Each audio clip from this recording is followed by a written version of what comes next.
Welcome to Luca and Miguel. Enjoy the video. You start by confirming prerequisites so nothing blocks you later. Open Terminal and run Python 3 version to see what's installed. Make sure your Mac OS is up to date and you have about 10 GB free. If Homebrew is not present, install it now since it simplifies package management. This is the one tool that makes future steps predictable. Once Homebrew is ready, you'll use it to install a clean, up-to-date Python without altering the system Python.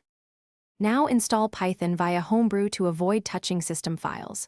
Run brew update, then brew install Python at 3x. Homebrew places binaries in /usr/local or /opt, which keeps them separate.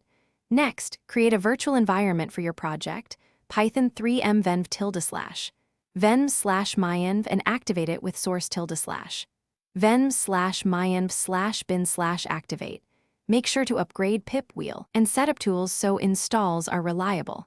This step prevents many package build errors later and keeps projects reproducible. Finish by making Python convenient. Add Homebrew's bin to your path in /, zshrc or /. Bash profile so Python 3 and pip point to the versions you expect. Test everything with a tiny script that prints hello, Mac Python, and run pytest or a simple script to confirm packages load. If something fails, don't panic.